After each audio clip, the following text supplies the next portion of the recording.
Hey guys, it's John from Album Review TV. It's time for a review of the second album by indie rock group Foster the People, titled Supermodel. It's out March 18th. This record has been very highly anticipated due to the fact that it's been talked about for a while by lead singer Mark Foster, but nothing really came to be until early this year when we got some teasers, and I was like, damn it, stop teasing us with this mural or whatever's going on, which was actually later revealed to be a full building mural they did for their time-lapse video for the upcoming single, Coming of Age. Coming of Age really kind of threw me for a loop at first, but then the more I thought about it, the more it made sense to me. Mark Foster and the rest of the group had just been talking about how this new album was going to be much more human, much more in touch, less synthy, a little bit toned down in that area of their expertise, I guess you could say. The first album, whereas it was just bold, in-your-face, catchy pop rock, indie pop music that was just very sweet and good to the ears, this is something that definitely has a little bit more depth to it, definitely a little bit more humanity as well, and I know exactly what Mark Foster was talking about now after hearing the record. Not to say that this record does not have its extremely catchy moments. Are you kidding? The opening track, Are You What You Want to Be? One of the most earwormy tracks Foster the People have ever done. Best Friend, with that song having very dark lyrics and a very bright tone to it. I love it. I love it when tracks can succeed and do that and have these very dark themes but still have such a bright, positive, poppy feel to them.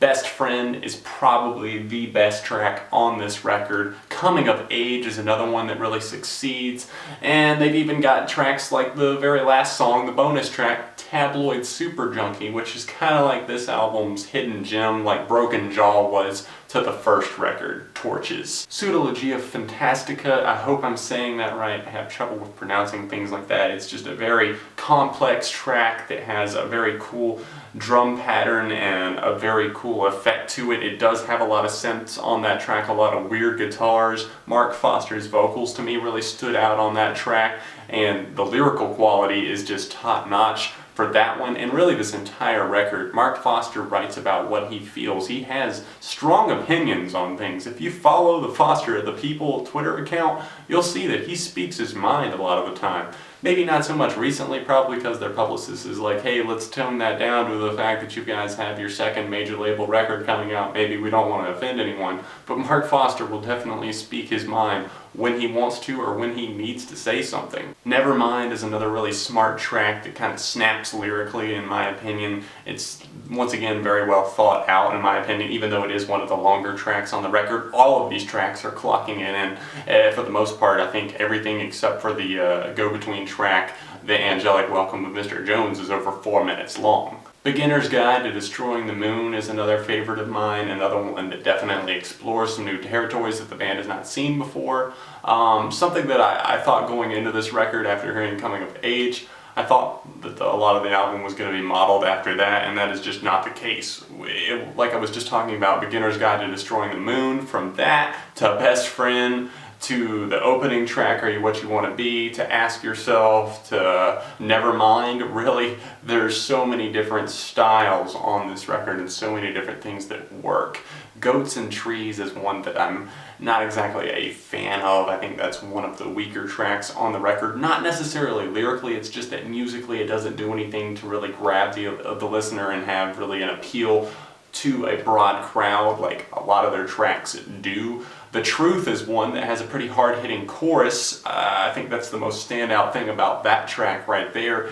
Very powerful in my opinion, one of the best on the records, especially the lyrical content there on that one. I think that's one that listeners really need to grab a hold of and kind of pay attention to lyrically. I know a lot of their songs are just kind of, you're not even thinking about what you're hearing just because of the fact that it feels good on the ears, but definitely do that. If you listen to Best Friend, like I was talking about, that one is all about kind of your best friend being all strung out, you know, on drugs, heroin, whatever have you, strung out, whatever that means to you. It's all about that, and knowing that you can't really do anything for them. But it sounds very bright going in. If you don't pay any attention to the lyrical content whatsoever and just kind of sing along, sing-songy, then I think you're kind of going to miss out on a lot of what Mark Foster had to say on this record. Tabloid Super Junkie, read the title. You know exactly what to look for on that one.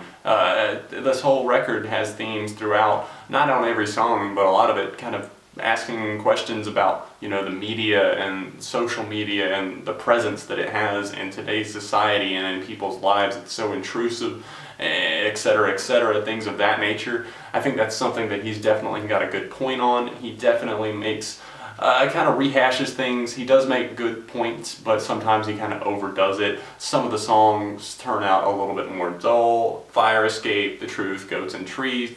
I think the album definitely finished out weaker than it started, but for the most part, I'm thoroughly enjoying this record. It definitely is a very different, but a very, very solid follow-up to 2011's Torches, an album that I definitely did enjoy. Probably, I'm feeling about the same, you know, on this record. They both are very different, but at the same time, I like them both a whole lot and have a whole lot of respect for them in their own ways. 4.5 out of 5 for Supermodel by Foster the People. What did you guys think? Let me know in the comments section down below, and let me know what I should review next. Probably going to do the Pretty Reckless and Chiodos here pretty soon. What else should I hit? Let me know in the comments. Thanks for giving this review a thumbs up, guys, subscribing to the channel, and just keep checking back for more reviews. It really does help me out. I love doing this for you guys, and I want to keep the community growing. You know, I just leave a comment if you're kind of new to the videos, don't really interact, say something. I'll reply to you. If you've got a question or anything like that, let me know in the comments, and I hope to hear from you guys very soon. Thanks for watching this Foster the People review. All of my favorite tracks, least favorite tracks, the album specs, my Twitter, Facebook, all of that stuff's in the description down below. I will see you very soon, right here on Album Review TV, Beyond the Reviews.